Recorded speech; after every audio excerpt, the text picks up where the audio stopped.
Like at school, my dream at school was, you know that moment when you're sitting in the classroom, teacher at the front, and the receptionist comes in with a note for one of the students. And we know this note. It's usually that someone's forgotten their school lunch money or like forgot their PE kit. But every now and again, this note was something more.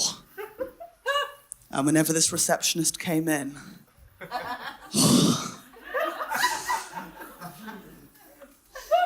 I was just like, oh,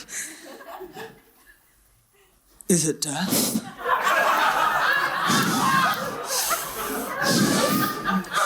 Is it for me? Just so excited at the prospect of being told something awful in front of people. Want to hear something ridiculous? All four of my grandparents died when I was at school. My parents told me when I got home. No one sent a note. What a waste! Could have been a beautiful scene! I was lonely. I was really lonely. I had no one to talk to. I moved to a new city. I don't know how to go and make a friend. How are you supposed to make a friend? That's great. I needed someone to talk to. So I downloaded an app called Bumble BFF. If you don't know it, it's like Bumble the dating app, but they do like a friends version. Yeah, but the problem is they just pull all of the pictures from the dating app, so it still just looks like everyone's trying to fuck. And it's a horrible vibe. I was on there like a straight guy. I couldn't help it. I was like, oh, Jessica's got a nice ass. Maybe we could go for coffee. I'd meet up with her for sure. And, you'd feel like, oh, if you meet a stranger to be a friend, it doesn't really matter. It's low stakes because, if they don't like you, it's not because of the way that you look. It's not the way you look they hate. It's just your whole personality, and that's fine, isn't it? No, it's really terrifying. I was talking to this girl on there. We were getting on quite well. She had a dog as well. I thought, great, we can meet up. We'll walk our dogs in the park. And we arranged to meet. And I was quite nervous, to be honest with you. Like, I've never done something like that before. And on the day we're meeting, I get up early, I get ready.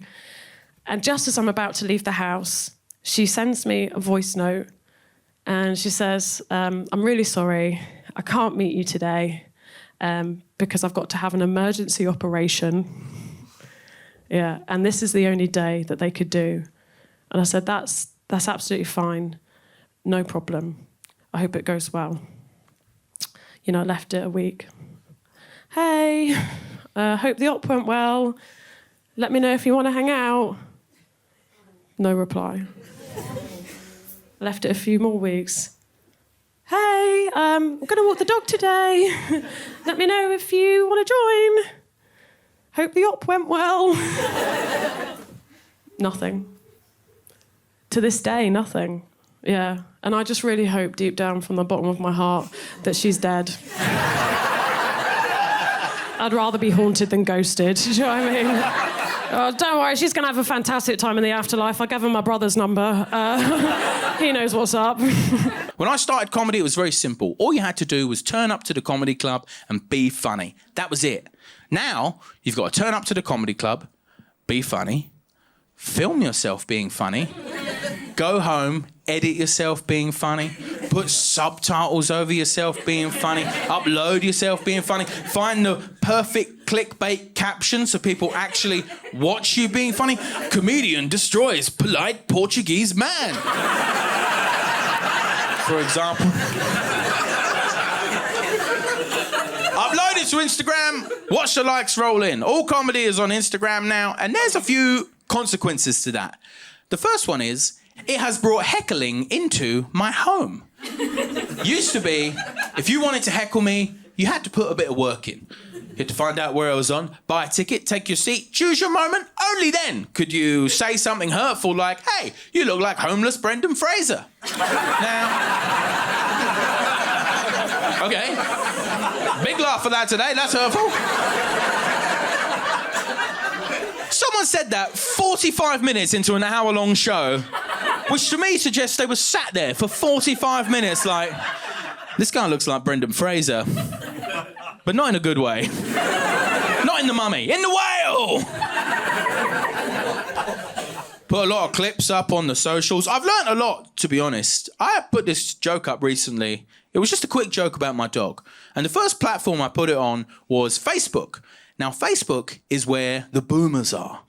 So if I ever get negative comments on Facebook, they'll have a classic boomer edge. So I uploaded quick joke about my dog. First negative comment, why are you doing jokes about dogs? Why don't you do some jokes about China? It's a classic boomer response. It's angry, it's entitled, it's racist in a way I don't understand.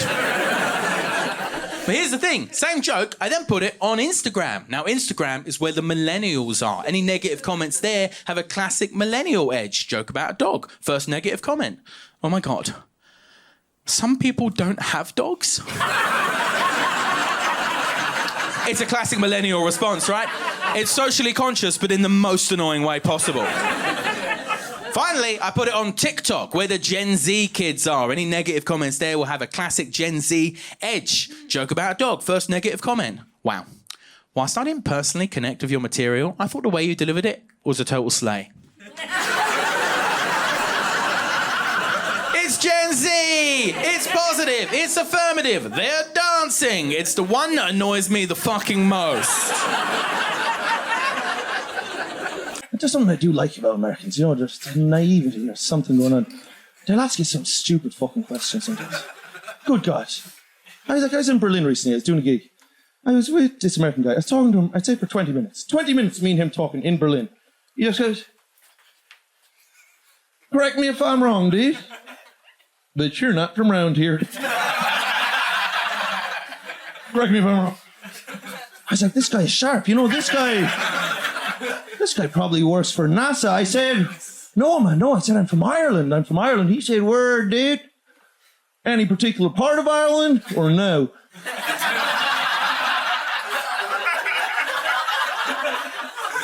No. Just generally Ireland. We never knew exactly where, you know. Our address at home was always just apartment number 2, Ireland, the world. That's where we're from, you big fool.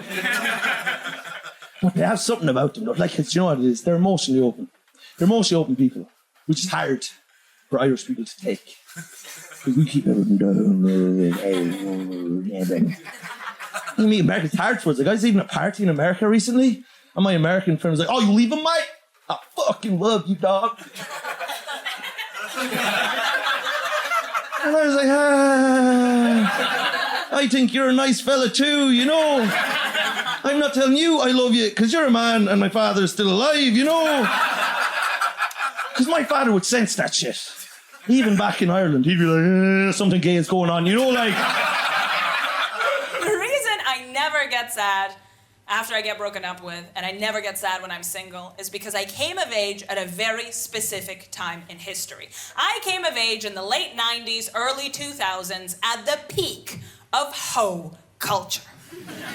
I was raised by women like Samantha Jones from Sex and the City, like Nessa from Gavin and Stacey. When I was a little girl, I wanted to grow up to become Stifler's mom. And that is why I never get sad when I'm single. When I'm single, I fly my hoe culture flag high. And some of you may be uncomfortable with the term hoe. I totally get it. I used to be uncomfortable with it as well. But then in the last 2 years, I started referring to myself as a hoe, and I thought, what changed? And I think it's because in the last 2 years, I've stopped deriving so much of my self-esteem from sex and romance and started deriving more of my self-esteem from professional achievements and work. And that's when I realized, capitalism. You old dirty bastard, you've done it again! I just have a new daddy to please. I just want Adam Smith's invisible hand to pat me on the bum. I could do other stuff too. Give me a cheer if you're ambitious. Not all of you, was it? Okay, easier question. Give me a cheer if you are pretending to be ambitious. Ah, yes, you. Very good. Tell me, what do you do for a living? I'm a lecturer. You're a lecturer? Christ, we're fucked. That's it. You're a lecturer. In what subject? Nursing. In what? Nurses. Nurses? Well, this has taken a dark turn. Here's my question. Are you pretending to be ambitious to yourself or to the people around you? To them. To them. Okay, and what is the highest thing that you could achieve in your industry if you were as ambitious as you're claiming to be to the people around you? Like, PhD, like same shit, more money. Yeah. Yeah, thank you. Thank you. I appreciate your honesty. In a moment or two, I'm going to refer to you as a loser, but it's nothing personal. Okay?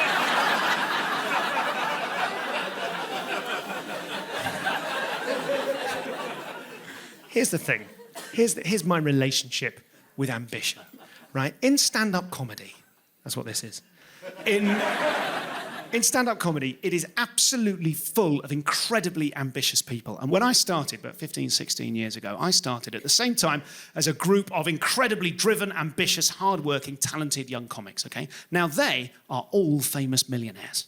And good luck to them, right? There's no luck involved. They were brilliant, they worked for it, played for, and got. And whilst I didn't see them so much anymore, we appeared on the same bills less and less often, I would see less of them. And yeah, maybe I was a little bit intimidated by their success. I ended up falling in with a newer generation of comics, a different crowd, younger guys and girls, kind of oddball, political, pretty boy acts, people who'd never amount to anything. Now, they're all famous millionaires. Here's my question. Is it me? Is there something about my presence that makes other people think, bloody hell, I'd better knuckle down? And if there is, can that quality be monetized, perhaps from home? Because I love the work. I love this. I love you. I love the job. I just can't cope with the envy, the stress, the yearning, the striving, the desperation. Right? I love the work. I'd always do the work. But I'm 44, halfway through my life. Couldn't I just uncouple the striving and the envy and all of that shit? I could jettison that, slip the clutch, and just coast like this loser.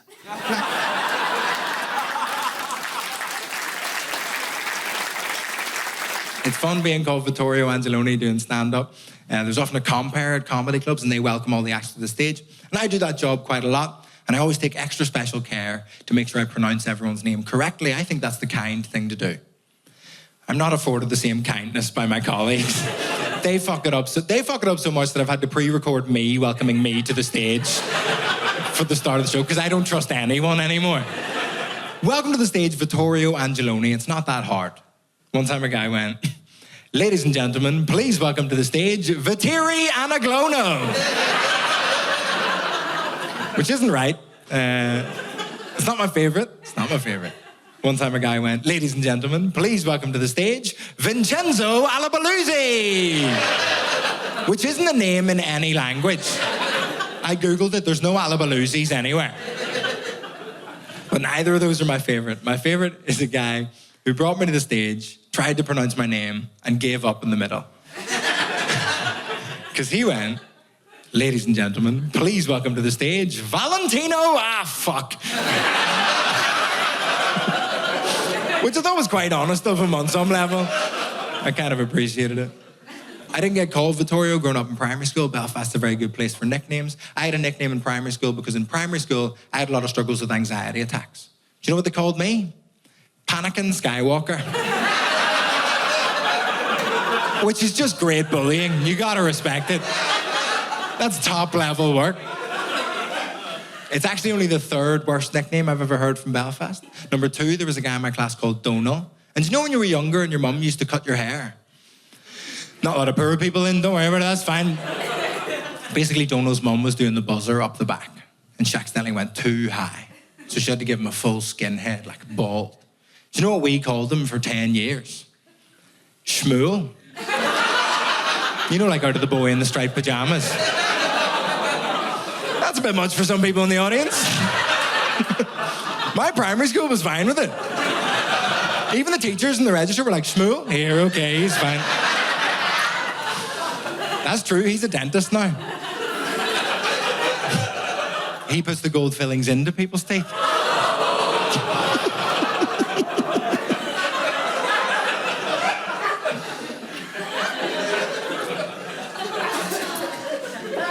If you're upset about that joke, I think you're right. I think it's good that you're upset. That's probably a good thing that you're upset. It is funny that you're upset. Because it is number 2 on the list. Number one's my dad. The worst nickname I've ever heard is my dad. My dad grew up in Belfast, but he is Italian. Do you know what my dad got called in primary school? My dad got called the N-word because he was the darkest person anyone had ever seen. Don't know if you can tell by my face, but he's a white man. Puts my dad in a very strange situation, though, because he got called the N-word for a long portion of his life. So he thinks he can say it. He's like, I'm reclaiming it. I don't think you are, Dad. It's good you're laughing. All your dads think they can say it as well. At least mine has an excuse, you know? No, my dad doesn't think he can say the N-word anymore. It's like my dad's listening to hip-hop, like, she take my money. I ain't saying she a gold digger, but she ain't messing. No, my dad doesn't like hip-hop. I like hip-hop. We have arguments sometimes, me and my dad, but I think he's starting to win the argument because hip-hop confuses me. Every hip-hop song now just seems to have a voicemail in the middle of it. Right in the middle of the song. It'll just be like, hi, Kendrick, it's your mom. Just leaving you this message to say, keep striving for greatness and always believe. Where's Kendrick Lamar getting all these inspirational voicemails from? You know, if I put my voicemail on a song, do you know what it would sound like?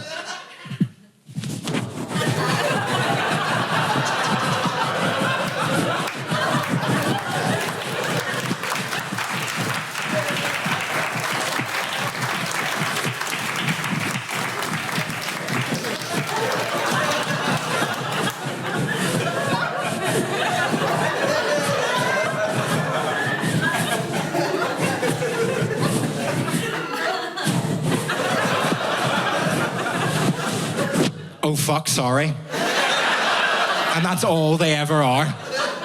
You can't make hip-hop out of that, unfortunately. I do admire racists in Northern Ireland. It's good to have heroes, no? I just admire people that have tough jobs. That's a tough job. Being a racist in Northern Ireland, it's such a white place that they have nowhere to put their racism. So they saw my slightly tan dad and were like, that'll do, we're in, we're doing it.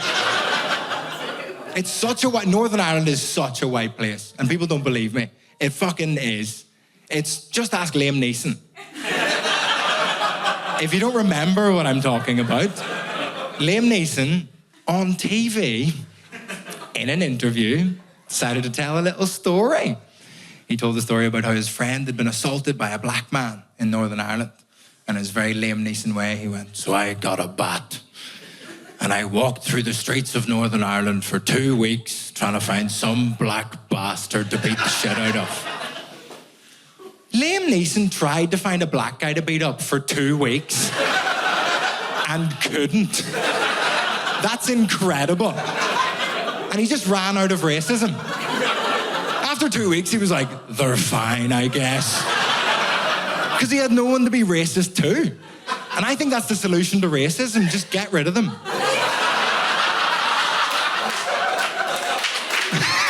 No, you can't clap that, actually. Please don't.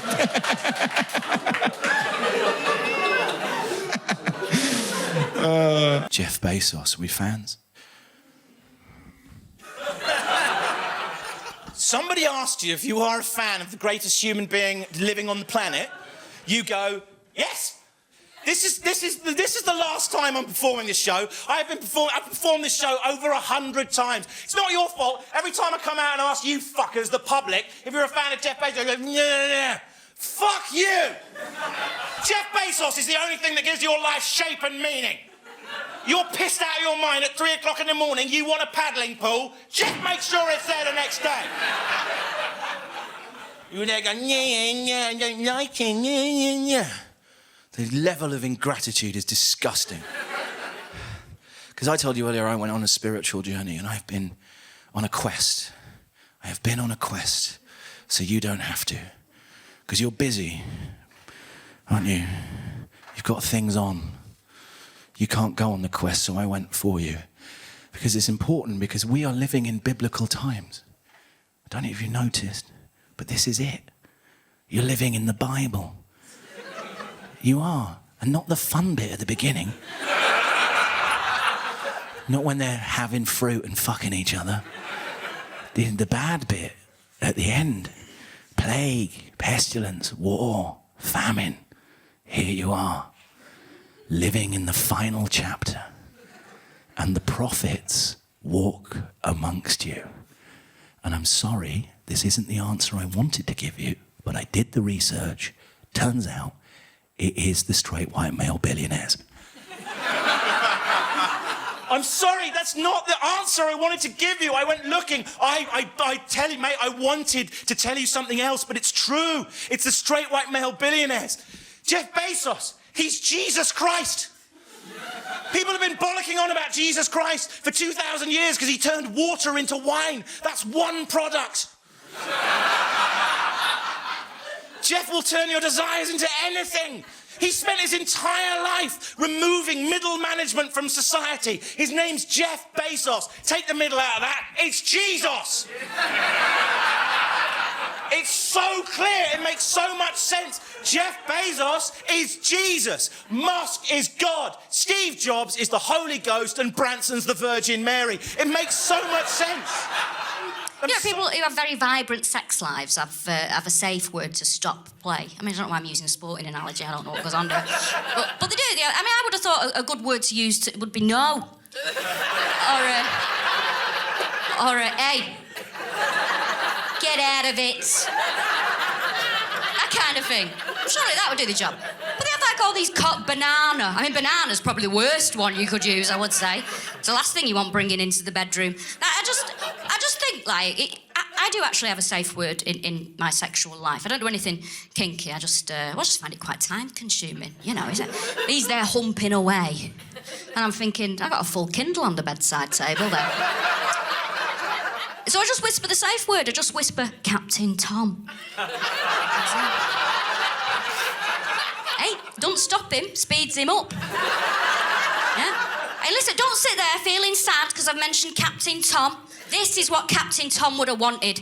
This is what he wanted. He wanted this, everyone out enjoying themselves. He wanted this and not a spa facility in his horrible daughter's garden. God bless you, Captain Tom. He's up there now, fucking the Queen.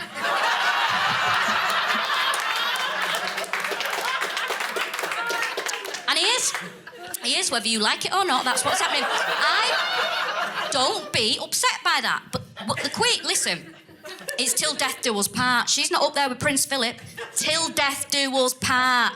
That's it, you know. It's like when an elderly couple, you know, one of them passes away, the other one passes away. They're reunited now in heaven. No, they're not. They can do what they want up there. It's till death do us part. I hope my grandma is up there sucking off Elvis. Because I got in a relationship during COVID, and I met my boyfriend through a friend, but it wasn't like in a gay bar or on Grindr. Gay bars in Glasgow, though, like, they tend to be more intimidating than in other cities. Like, if you go to a gay bar in Glasgow and you drop your phone, you're just gonna have to kick it home.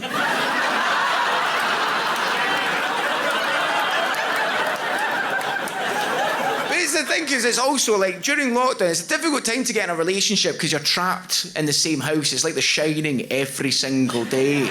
And we had arguments, because every couple argues, unless you're creepy.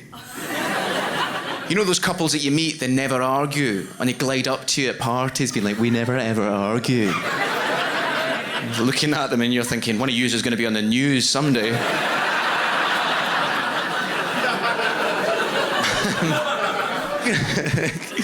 But I'm trying to do that as well. Also, because, like, you know what? By the way, in case any straight people are wondering, because a lot of my straight mates are like, oh, you're in a relationship with another guy. Oh, man, that must be better. You must just watch football and bum all day.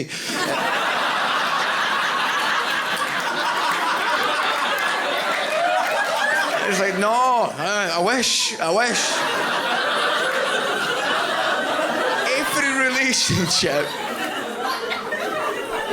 Every relationship has the exact same dynamic. Whether you're gay or straight, it's always the same dynamic. Every relationship is always made up of an organised person and a disorganised person.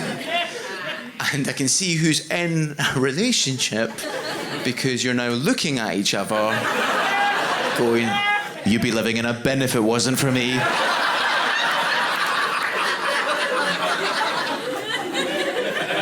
The reason why you get together is because organised people are attracted to disorganised.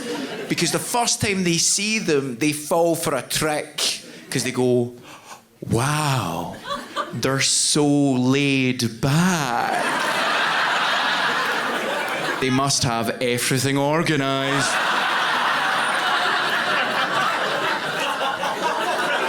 And then a few months passes, the smoke screen leaves you, and you're just left going, how are you not dead yet?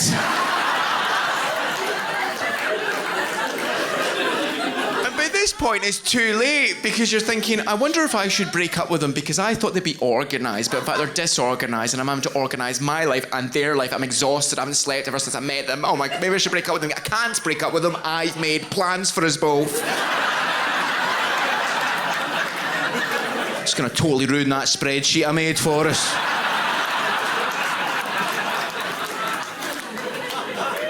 But I'm the disorganised one in the relationship. You probably can tell. Big surprise. But you can usually tell, if you can't tell which one you are, organised people usually give themselves away in an argument, right? Because if you're like... Organised people, by the way, I love you. But... you're organised. No, I need you. I need you in my life. But when organised people are in arguments, and I'm sorry for this next bit, but in arguments, you're so sweet. I don't want to say anything bad about organised people, and please do. Okay, cool. Fucking bitch.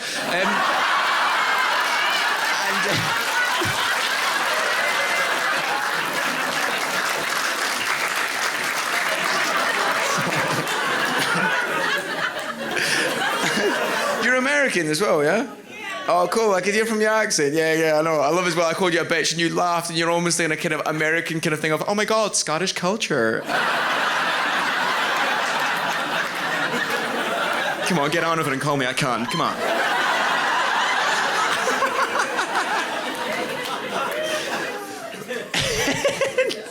In arguments, organised people have this ability that freaks disorganised ones out.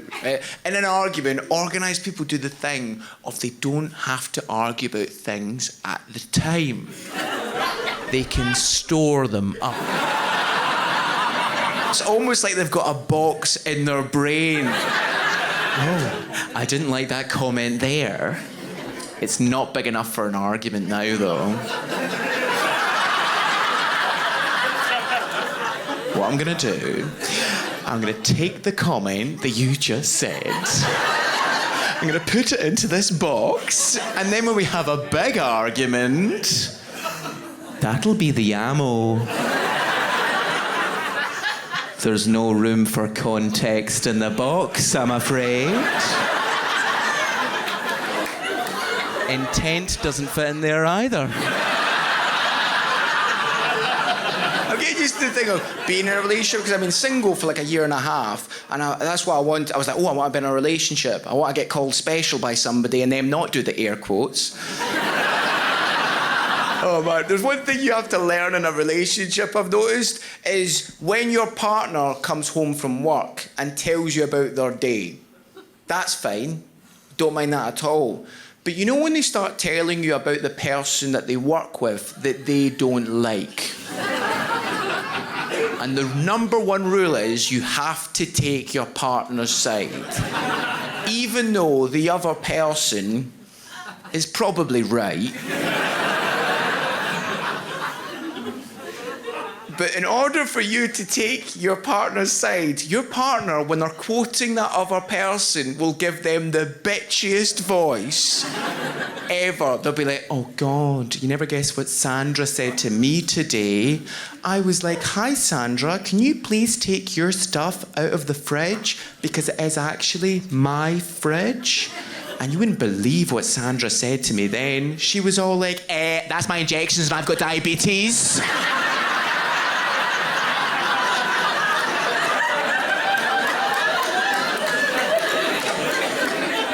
And I was like, oh, but Sandra, please, it's getting in the way of my sticky toffee pudding. It's inconvenient. And you wouldn't believe what Sandra said then. She was all like, excuse me, I don't want to die today. And you're listening to this and you're thinking, if you were to read the transcript of that conversation, you'd be like, I think Sandra had a point here. But you can't say that, because who knows what voice they would give to you.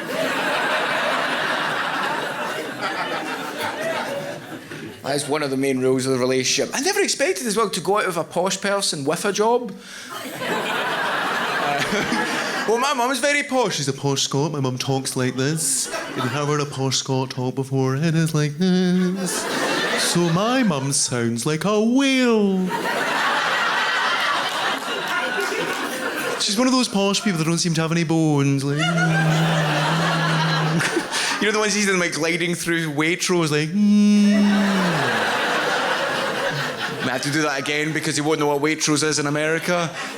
Gliding through the mall. My mum's so... I love her laugh, though, right? Her laugh's amazing. And I know you're not going to think it's that amazing compared to other ones we've heard tonight.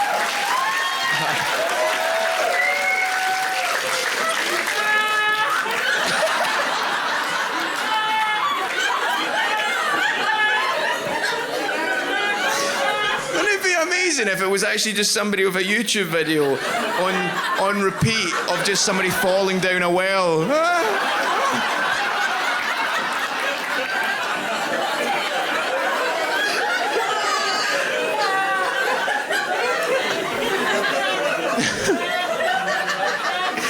Just turn the lights on, it's just a truck reversing.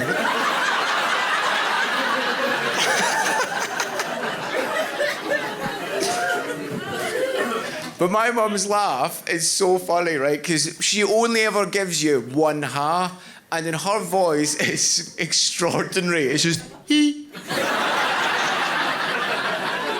So easy to find her at a party. Hee. Say that's your mum or a carbon monoxide detector.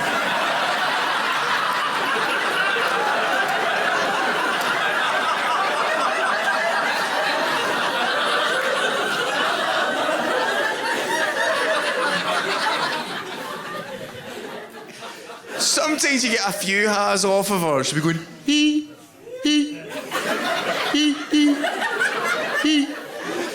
I can never find her at the supermarket.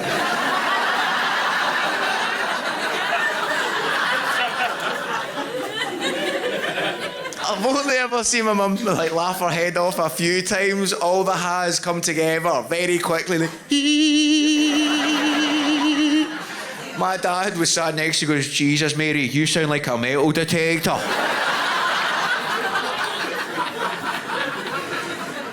My dad's working class. I actually don't know what I am because my dad raised me working class in a middle class household. Basically, we had a cleaner, but we stole from her.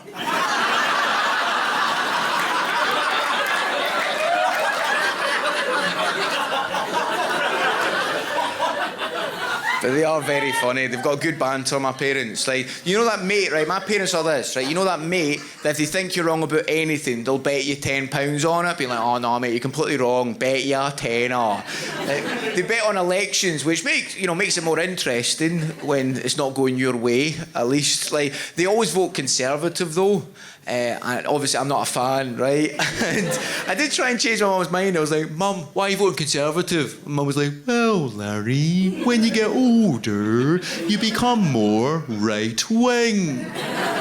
That's why I think the Conservatives never win in Scotland. We do not live long enough.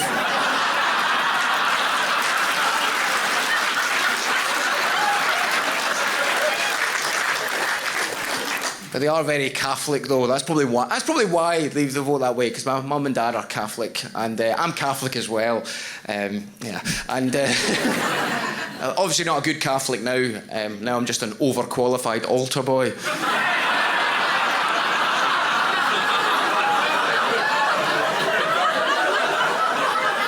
So I hope I didn't offend any pedos in the audience with that joke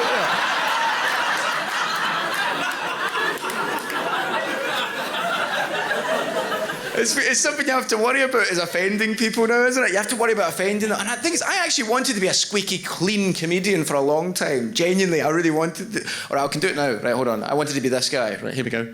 All right, here we go. I wanted to be this comedian. I wanted to be A London observational comedian. I tell you what's busy, guys. The underground. Where is everybody going?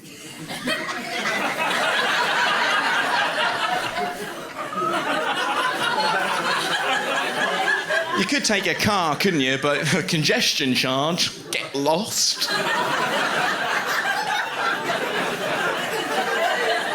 I was in King's Cross the other day, and I was like, King's Cross? Why doesn't the Queen cheer him up then?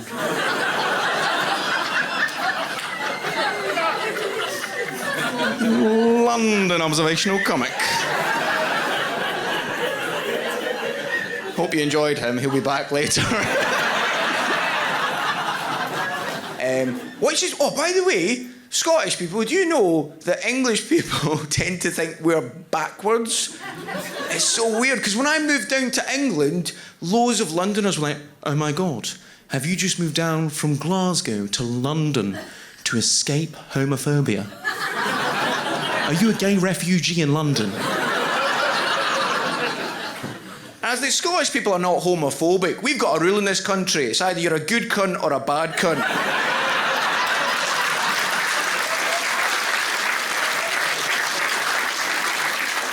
Your race, your gender, your sexual orientation doesn't play a part in it. But if you try and make that play a part in somebody else, you're a bad cunt. That's how we work it. It's a really simple system. I think, though, Scottish people just love proving other people wrong. We love it so much. I think we probably used to be homophobic, and then somebody told us that we were. We're like, all right, you think we're homophobic? I'm going to have sex with this man just to prove England's wrong. Oh, flower of Scotland, and will we see? We don't even need to use the word gay in Scotland. We've got... Scottish people have this strange ability. They can describe somebody as a homosexual by using any noun. All right, is that guy a bit of a blueberry? There's a set of maracas over there. English people can do it, but they can only use activities to describe somebody as gay. Be like, oh God, he's the kind of guy who likes to leave the windows open. Oh, Barry loves a fundraiser. Bet you wear your slippers round the house.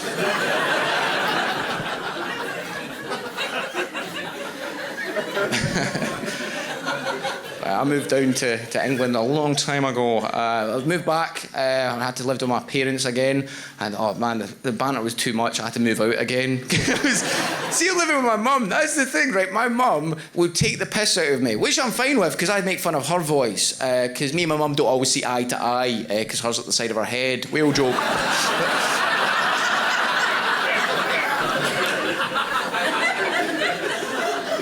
But my mum loves making fun of my stammer. I've got a stammer. Sometimes I have it. It just comes out randomly. It's trying to see why I'm good at doing voices, because I had to cover up my stammer for ages. And my mum loves the fact I've got a stammer. I was on the phone to her yesterday, right, and she was at the shops. I was like, Mum, are you at the shops? I was like, yeah, I'm at the shops. What do you want? It's like, can you get me a sandwich and a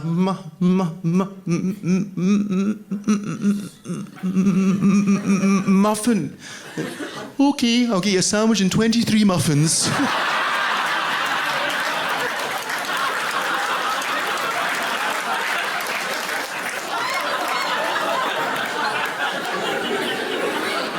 To manage my mental health problems in the healthiest way possible, because I can't do what all my friends are doing, which is just managing them by taking drugs. All my friends are just taking marijuana and magic mushrooms. And look, I know that these things have medicinal properties, but the reality is this: my friends did loads of drugs in their teen years, 20s and early 30s, when you're supposed to do them. I did fuck all drugs and have a macro dose, so I can't now micro dose. They know what drugs are useful for them and what amounts they need to do in a way that's medically helpful. And I've done fuck all drugs. Listen, listen, I have smoked weed, but so much less weed than you think I have based on my haircut, beard, and taste in music. And apart from that, the only other drug I've taken is MDMA, which I've taken on 2 separate occasions at music festivals. The first time was in 2012. I was with my friend Liz. I thought, Liz is going to take it. And then when she was taking it, she said, listen, OK, I'm not pressuring you to take this MDMA, but if you take it, I will look after you. And I thought, I've known Liz a long time. I really trust Liz. This is as good a time as any for me to try this. So I took the MDMA. Within 5 minutes of me taking the MDMA,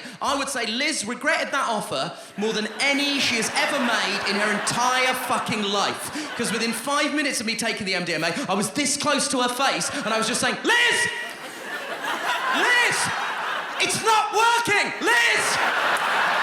It's not working! Liz, I think I've broken drugs! I kept shouting, I think I've broken drugs, with my pupils the size of saucepans. Imagine being in Liz's position and trying to come up on MDMA while a man who looks like a fire-damaged waxwork of comedian Jason Mantzoukas is repeatedly screaming the phrase, I think I've broken drugs.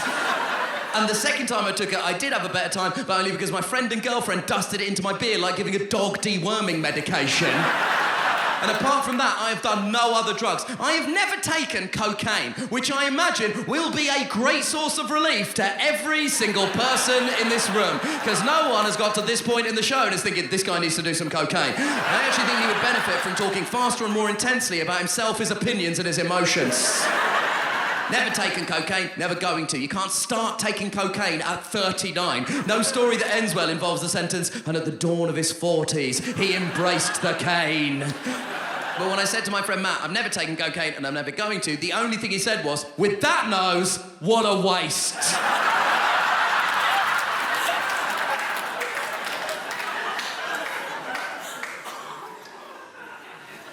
So look, I'm trying to deal with these problems in the healthiest way possible. I'm doing so much therapy, and it's going real bad. Oh, it's going bad. But that's not my therapist's fault. I need to make that clear. My therapist is an incredible person and a very, very qualified mental health professional. The problem is with me and the little thing I like to call my personality, right? My personality, the problem with it is that I'm an incredibly unfortunate combination of unbelievably anxious, but also phenomenally arrogant. So, this is how my therapy process goes. She, a mental health professional with decades of experience, will say something to me. Out loud, I'll say, uh-huh, but in my head, I'll think, I don't think that's true. Then, a month later, something will happen, and I'll think, oh yeah, she was right! What a pro! Everything that's wrong in the way that I interact with my mental health journey can be found in events that take place between the end of January and the start of March last year. So, at the end of January, she diagnoses me after about 4 years of working together with a generalised anxiety disorder. The next week, I come back to therapy and say the one sentence I imagine medical professionals must dread hearing the most from their patients: I have done some of my own research. And I said, I've actually come to the conclusion that it's good to have a bit of an anxiety disorder because it keeps you aware of your immediate surroundings and the threats that might be contained in your vicinity. And she said, you have no understanding of the basics of this condition. What you are describing is a spidey sense from Spider-Man. And she said, anxiety is not about being aware of the threats in your vicinity. It's being worried about things that have happened or will happen. If anything, it keeps you more vulnerable in the moment because you're never present in your body because you're worrying about things that have happened or will happen. And out loud, I said, uh-huh. And in my head, I thought, I don't think that's true. Then... 5 weeks later, at the start of March, I found myself off to New York for work. I land at JFK Airport, I get a taxi back to my friend's flat where I'm staying, I get out of the taxi, I speak to my girlfriend for 10 minutes, and at the end of those 10 minutes, I say, okay, I better go inside and hang up the phone. As I hang up the phone, that is the moment that it occurs to me that I have left my fucking passport on the seat of the cab, a cab that has long since disappeared into the New York night. Now, if my anxiety was keeping me aware of the threats in my vicinity, surely it would have been aware that the most crucial document in my possession was on the seat next to me where I placed it, unbelievably, for safekeeping. But in reality, I was somewhat distracted, being very worried about a faux pas I'd made at a drinks event in 2011. So I was not, shall we say, in my body. Unfortunately, the passport has gone. The grammar fans in the crowd will know that means it's become something that has happened. Therefore, it comes back into anxiety's purview, and I start doing what everyone with an anxiety disorder in this room does, which is vibrate with rage, and then immediately start beating the shit out of myself. At one point, I said to my own reflection, "What's the point of you?" Which I think we can all agree is an unhelpful overreaction. Then I thought, okay, I'm on my own in this apartment. I'm freaking out. I just need voices in the room. Let me just hit play on whatever the next podcast is on my podcast app. Unfortunately, the next podcast on my podcast app was an hour-and-a-half long interview with John Oliver. And at one point, I sincerely thought, I bet John Oliver never loses his passport. And as if that wasn't insane enough, the next thing I thought was, and this is why you'll never have his career. That's not why! I'm not going to have John Oliver's career. I'm pretty sure John, a man who I've met once and have now immediately jumped to first-name terms with without consultation, has his career because of hard work and talent, not based on his ability to retain documents. I'm pretty sure that once a year, John Oliver is just walking down the road and someone jumps out and says, "Hey, Oliver, where's your passport?" And he says, "Right here." And they go, "Wow. Have another Emmy." I'm pretty sure that's not how... I don't know, but I'm pretty sure. So, the next day, I get up. My girlfriend, much calmer head in these kinds of situations, has found a UK consulate in New York who can issue me with a temporary passport. I'm going to have to go home immediately and lose a month's worth of work, but I am going to be able to get home. Now, I swing open the front door of that block of flats, and what greets me in the street is little short of a miracle, because stood directly in front of me is the taxi driver from the night before, and he is holding in his hands my fucking passport. Listen, if you're applauding that, wait until you hear what he did, okay? So this guy drops me off on the Lower East Side of Manhattan. I'm his last fare of the night. He drives an hour and a half back to where he lives in Jersey. When he finishes that journey, he does what he does at the end of every shift, which is clean his cab. He then finds my passport and doesn't do what any of us, including me, would have done under the circumstances, which is think, fucking hell, I'll deal with that in the morning. He got back in his taxi, drove back to where he had dropped me off, slept in his fucking car for 2 hours, and then waited for me in the street for 45 minutes. His name was Prince. To me, he will always be a king. And when he told me...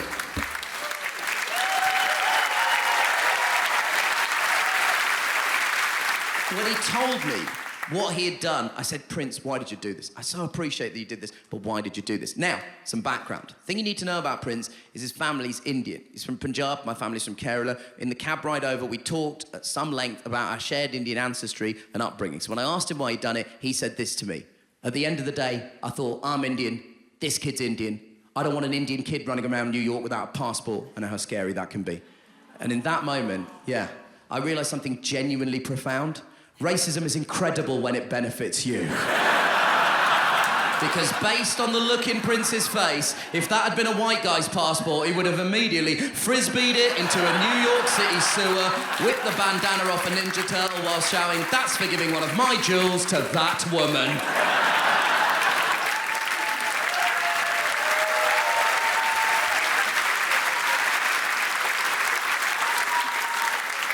And look, because this really isn't a character, I went on stage that night at a comedy club in New York and retold this story exactly as I've told it to you. Now, at this point, a woman asked a question. I think the only relevant question that's worth asking at this juncture, which is... Did you pay him? Yeah, absolutely. Thank you for asking that question. It is correct. Also, thank you for not asking the question 10 separate people have asked, which is, do you have ADHD? I know you fucking cunts have been sat there thinking that this entire story. The first time someone said it to me, I thought, rude. Then, at the 10th time, I thought, I should look into this. I said to my therapist, do you think I have ADHD, or do you think everyone thinks everyone has ADHD now because of the internet? Do you know what she said? Yes to both. And when I said why, she said, because I sent you a referral to an ADHD specialist a month ago and you still haven't replied to the email. So thank you for asking that question. And thank you for not asking the question a man in Raleigh, North Carolina asked me, which was, which Ninja Turtle? That motherfucker definitely has ADHD. Also, of course, it was Leonardo. It's the funniest if it's Leonardo. So anyway, listen, well, I did give him money. I gave him $1,000. I went and got it out of a bank. I couldn't even go to an ATM. I had to go into a bank and speak to a fucking human being like it was goddamn 1997. I went into the bank and I said, listen, can I get $1,000 out of my account? Here's my debit card. And the guy said, listen, for that amount, I'm going to need to see some photo ID. I said, no problem, because by that point, my passport was stapled to my fucking hand. I gave him $1,000. Now, let's not be crass about this, but let's be honest about it. You know how much you paid for a ticket. You can see this room is full. So you know it is no skin off my dick to give this guy $1,000. I've never said that before. I can't believe... I can't believe the filming is when I chose to ad-lib no skin off my dick.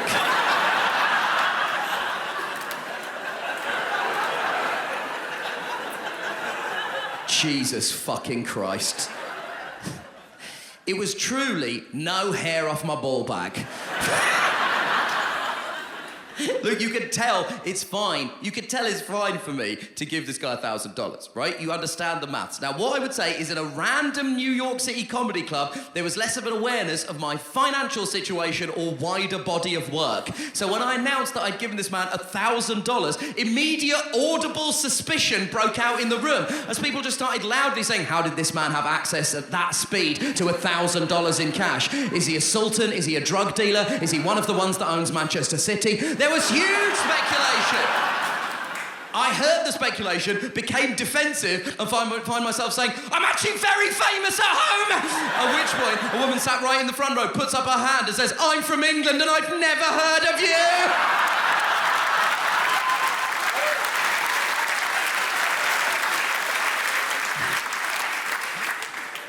So look, I'm trying to deal with my mental health problems. I'm listening to my therapist, sometimes a month after she tells me things, but I am listening to her. And she and I have been working together for nearly half a decade now. I initially started seeing her because I was behaving weirdly. That turned out to be symptoms of post-traumatic stress disorder due to a period of time where I was receiving death threats and was the subject of hostile articles in the right-wing press in this country because they said I was saying dangerously left-wing things. You know, like racism is bad and women are nice. You know, that sort of dangerously left-wing stuff. We dealt with the PTSD, and now we're just going backwards through the timeline. Christopher Nolaning this motherfucker, Oppenheimering this bitch, hopping around the timeline. We dealt with anxiety. We're going to get to depression. We will get to ADHD when I remember to reply to that email.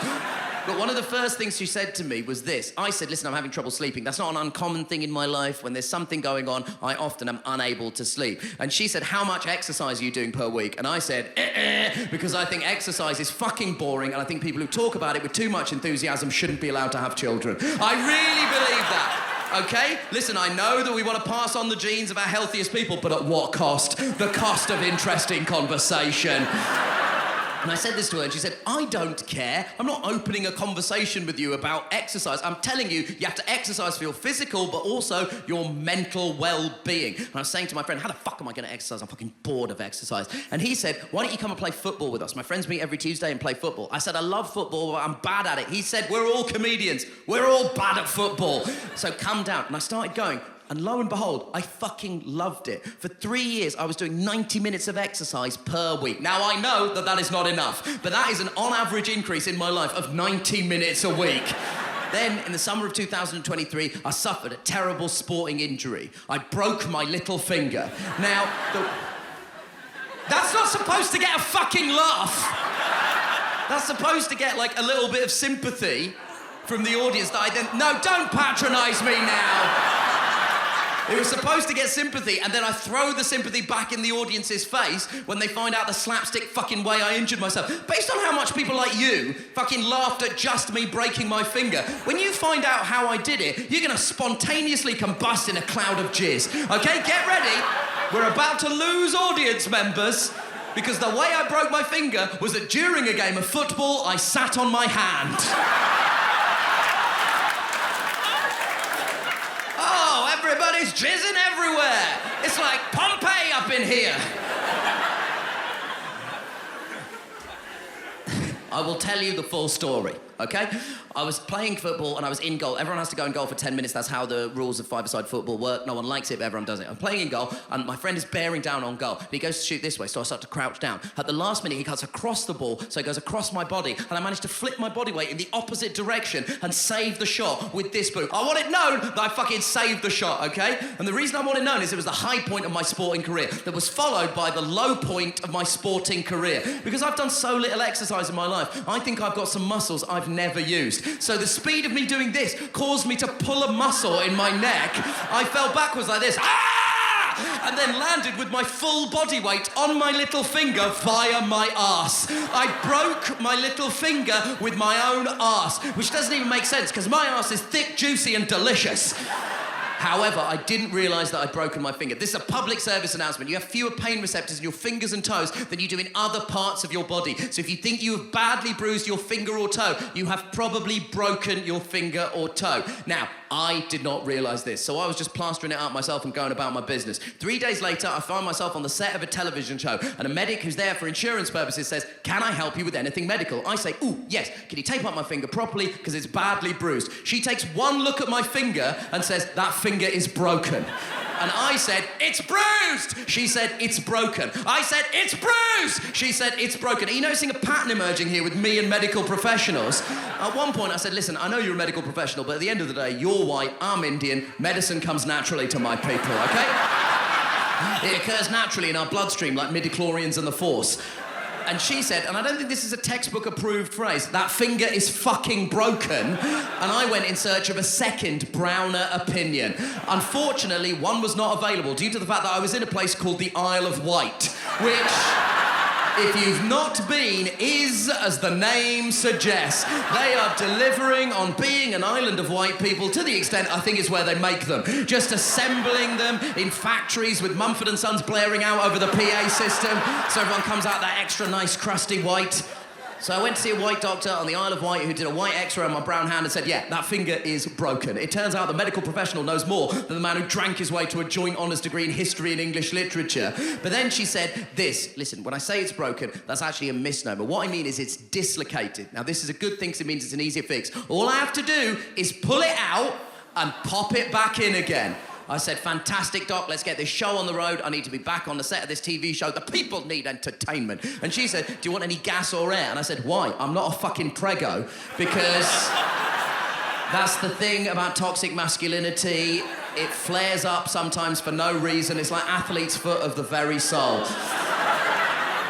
And she said, "Do you want any pain medication?" And I said, "Let me summarise the events of the last 3 days for you, Doc. I broke my finger and then have just been walking around like this the whole time without even realising it was broken. What does that tell you? It tells you I've got a very high pain threshold." And then I fainted. I fainted, to be clear, not when she pulled on my finger. When she touched my hand, the thought of her pulling on my finger caused my brain to go into immediate shutdown mode. I pass out on the floor of A&E in the Isle of Wight, and then I learned something about myself. I learned that I'm arrogant on a subconscious level. I know that I'm arrogant on a conscious level. Horrible to understand, it extends to my subconscious, as I found out when I attempted to style out a faint as soon as I regained consciousness. She did this, "Mr. Kumar, Mr. Kumar, Mr. Kumar," and the first thing I said was, "May I help you?"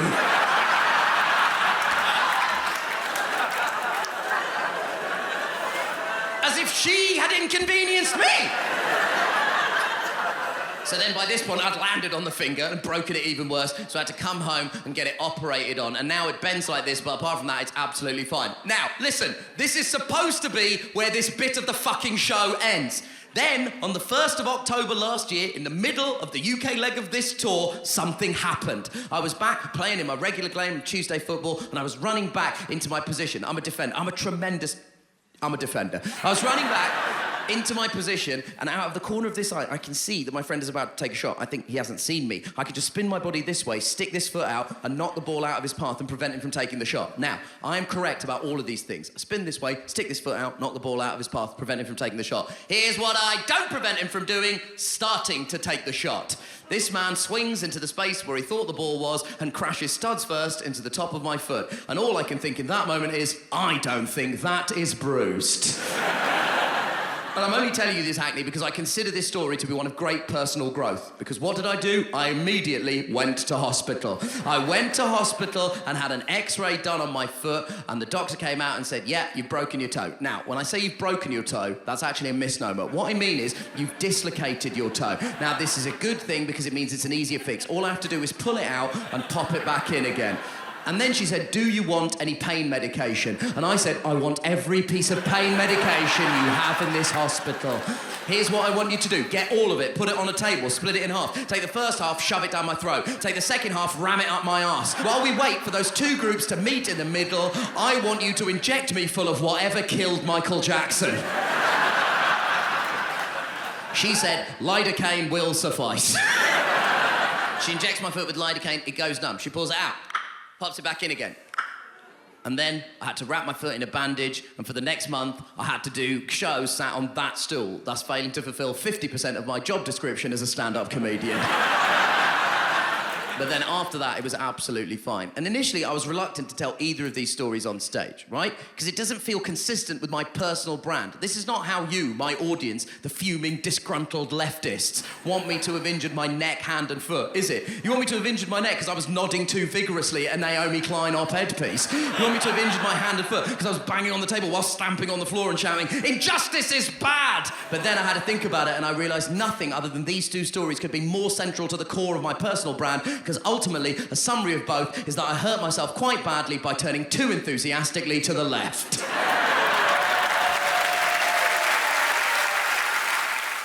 We should probably talk about mental health. Somebody's got to. I got it up to the eyeballs.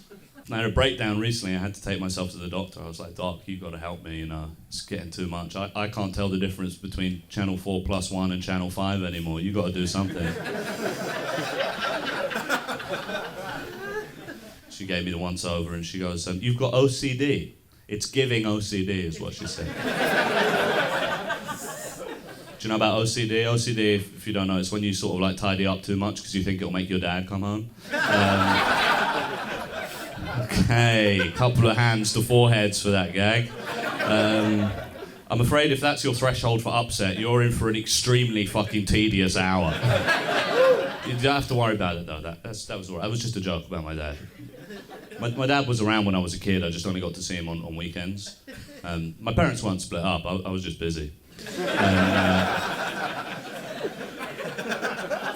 The doctor also told me I got something called body dysmorphia, which is when you're like fit but humble about it.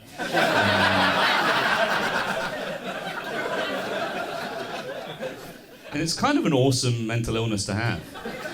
So all the other mental illnesses are like, yeah, I've got voices in my head, I can't tell the difference between what's real and what isn't. My mental illness is that I can't comprehend how gorgeous I truly am. It's a pretty nice one to have. It's my amygdala, did you know that? That's what it is. It's my amygdala, that's why... You know the amygdala? Yeah, well, it's right next door to the hippocampus. Best mates.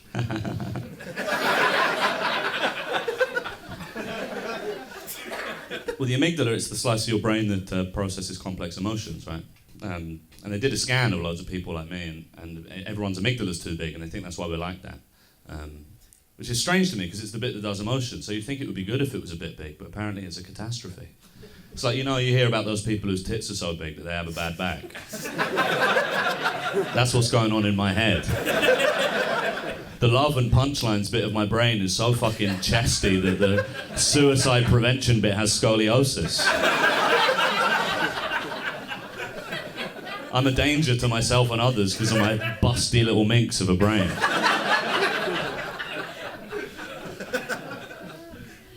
Sometimes, if you ever do material about mental illness or whatever, sometimes people come up to you after the show and they're like, oh, are you okay? Is that...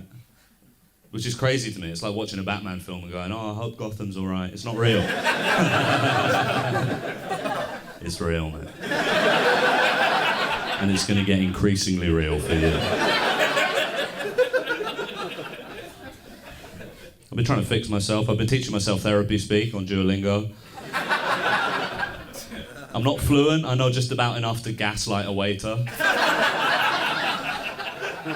They're demanding I pay the bill. I'm staring at my phone going, I don't owe anyone anything. Because the thing is, there's lots of mental health lingo floating around at the moment, and I don't speak it. Everyone's talking about mental health, but it's all in a very superficial way. It's all aphorisms and platitudes and stuff. You know what I'm talking about? Like, it's okay not to be okay. Talk to someone. Everyone's fucking desperate for me to talk to someone until I'm like, can I talk to you? And they're like, fuck off. No, obviously not. I'll genuinely kill you if you try and talk to me. Especially with OCD, because everybody thinks they know what they're in for with OCD. They're like, oh, you're sad because you can't stop washing your hands. Wrong. Every time I get an Uber, my mind is like, you should kiss the driver.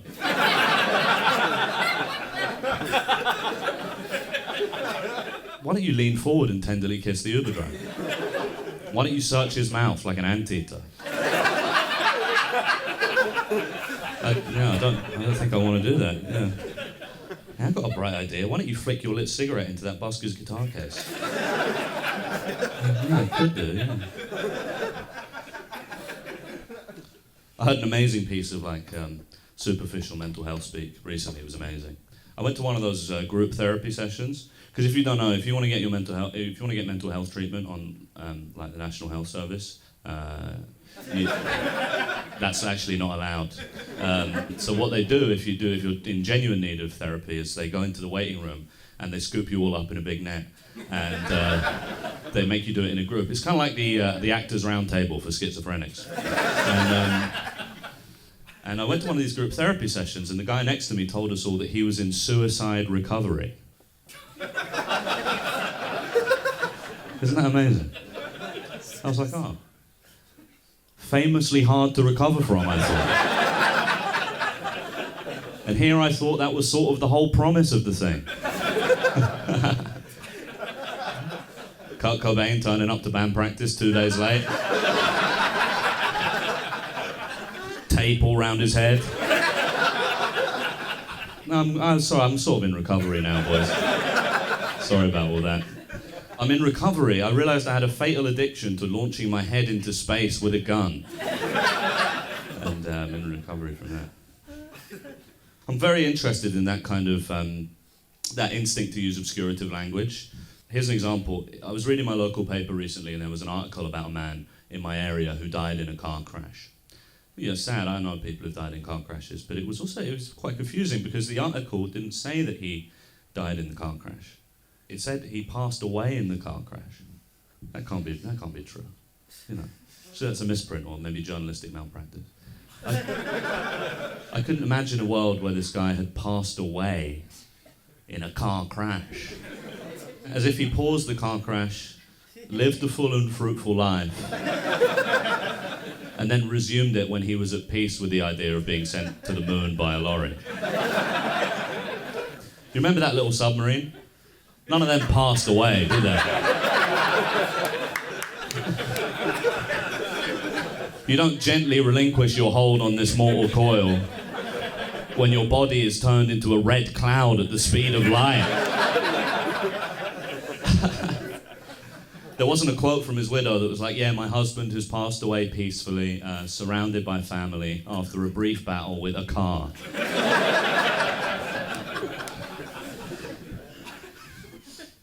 But I understand the importance of language like that, you know, the function of it. It's important to lie to yourself sometimes. I do it all the time, especially with regards to my health, you know. I'll have 15 pints a night for 8 months in a row and then be like, I think I have long COVID. Something's going on with me, you know. I'm cutting about going, yeah, I think the reason I am how I am is because nobody ever taught me how to put myself first. And it's like, no, the vapes are full of lead. That's why. I'm like, actually, my brain holds too many emotions. No, I've been taking 1,000 puffs on a lead-filled pipe every day for 10 years. A lead pipe. I've been smoking the shit that killed Colonel Mustard. 10 years, and that's why I'm like wondering why I'm fucking mentally ill. Hey, speaking of psychosis, have you ever noticed how the plots of all the Disney Pixar movies are very similar to textbook psychosis delusions? I reckon they got a guy in the Pixar writer's room who's fucking tapped in the head, but he can't quit because his ideas for kids' films are all bangers. Like, they're all in the canteen having some lunch, throwing ideas around. It's all dog shit, but they get to him and he's like, oh, I can't eat this meal. I think a rat cooked this.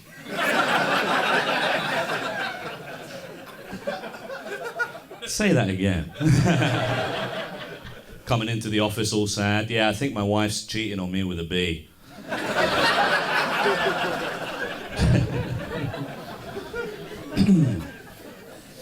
I'm thinking of, you know, everyone says that you've got to like upskill, like learn to code or something. I'm thinking of reskilling as a guide dog. Mainly for the uniform. You've seen those sexy little vests they got? Those slutty little harnesses they make guide dogs wear. I'd love one of those. You'd respect me if I was wearing one of those. An outfit that says, I'd love to stop and sniff your ass, but I'm on the job.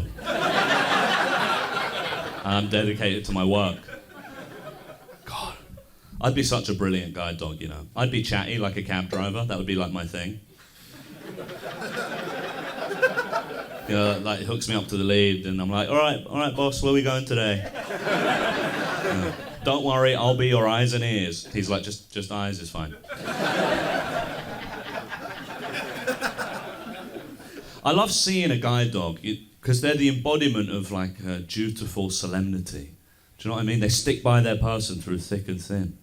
Other dogs, they try and distract them, play with them, have fun. Guide dogs not having it. Have you seen this? Other dogs do to guide dogs what we do to the guards outside Buckingham Palace. But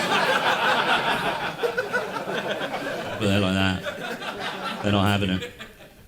Do you not think it's a bit heartbreaking sometimes? When you see a guide dog, because what are they? They're like a Labrador or a Golden Retriever or something. That's what they are, right? Famously like the happiest looking dog. But a guide dog's got such a straight face, you're like, wow, you must take your job really seriously. Do you know what I mean? I understand it, because it's a hard job to have for a dog. It's a tough life being a guide dog. Your owner has the best stick in the world, but it's the one stick they're never going to throw. Imagine you're a dog and your owner has that stick and they never throw it. You'd be like, what the fuck is wrong with you? That's why they look so serious. Every day they wake up straight in their vest, look in the mirror and go, today's the day that thing goes flying. You believe it. Oh, man. I think mental health care has really gone downhill since the 1800s. Do you know what I mean? They used to put you in a big soft hotel with all your friends. Now you have to have like an emotional support animal, like a therapy pet, which is rubbish. It sucks. It's like, oh, you're suicidal. Would it help if we let you take a dog on the plane? Yeah. Yeah, I mean, I can't get myself out of bed in the mornings, but I'll try getting a dog through airport security. See if that helps somehow. But then experience in this magical world, it kills the cynic in all of us eventually, doesn't it? What I'm saying is I got one of like a therapy pet and it changed my life. I got a therapy ant. That's right, I'm an ant mum. And but the government, they're going to take my ant away because the breed I have, it's called an American Ant XL. Size of this cunt you would not believe. 8 seats he takes up on the plane. And the government, they're going to confiscate my ant because they say that my breed of ant is responsible for over 90% of cases of toddlers being stolen from a picnic. Can you believe that? Not my Brutus. You just have to get to know him. Like foaming at the mandibles. So I'm gay, which is pretty funny, and you get to do some fun stuff when you're gay. For example, a couple of years ago, I had gay sex with a witch. Any questions? Sure, I had gay sex with a witch. Any witches in tonight? That was a trap. Well done, well done. A few witches sitting there go, you're not going to get us like that, Tom. Burn me twice, shame on me. It's true, I had gay sex with a witch. And I've got to tell you, I love saying that. It's got a great phrase, I had gay sex with a witch. It's got a cool rhythm, I had gay sex with a witch. It sounds like it should be a vocal warm-up. I had gay sex with a witch. I had gay sex with a witch. Witch, the witch with which I had gay sex. I willingly wanked off a witch. I willingly wanked off a witch. We used red leather, yellow leather, red leather, yellow leather. Guys, if you don't laugh, it's homophobic, okay? Now...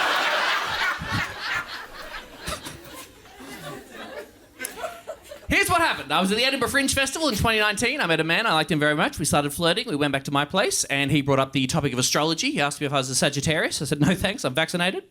And then he let me know that he identifies as a witch. And yes, people, men can be witches. It's 2023, okay? I'm sick of this. Only women can be witches, only men can be wizards. That's very binary, yeah? Fuck you, J.K. Rowling. Magic is a spectrum, okay? Doesn't matter if you're a witch or a wizard or a crone or a sorceress. I will fuck you, all right? I'm pretty woke like that. This guy told me he identifies as a witch. I was a bit taken aback, okay? Up until that point, I'd exclusively had sex with muggles. I once gave a hand job to a warlock, but hey, that's Mardi Gras, am I right, guys? You know what I'm like? Give me enough nose candy, I'll finger a druid. So...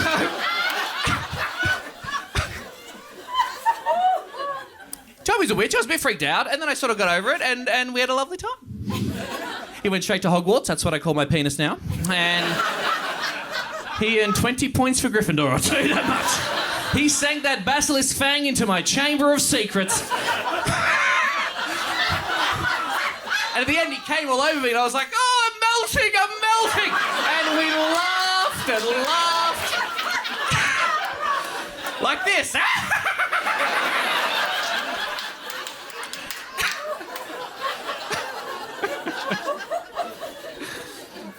He was really hot, okay? The hottest goddamn witch I've ever seen.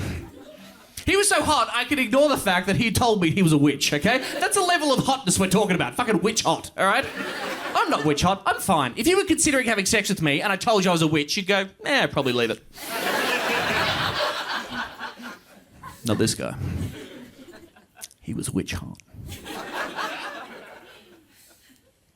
He wasn't Nazi hot. That's very rare.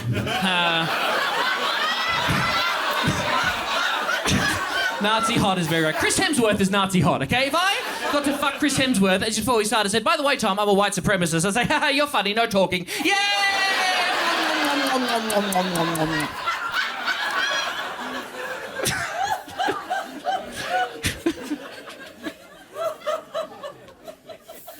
You are having a whale of a time.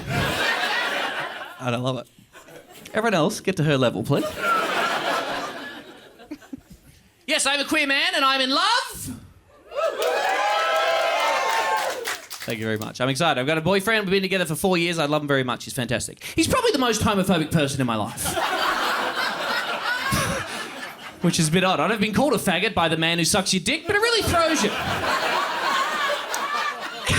It feels kind of wrong. This is a funny bit that'll do.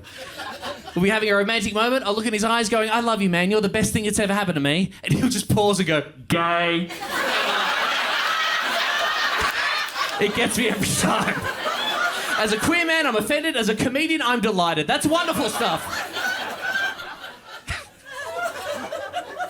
You'll say crook shit all the time. The other day we were talking about what our wedding might look like if we ever got married. My boyfriend generally said that at our wedding, he wants me and him to face off in a gladiator-style fight, and, direct quote, whoever loses is the woman. What the fuck?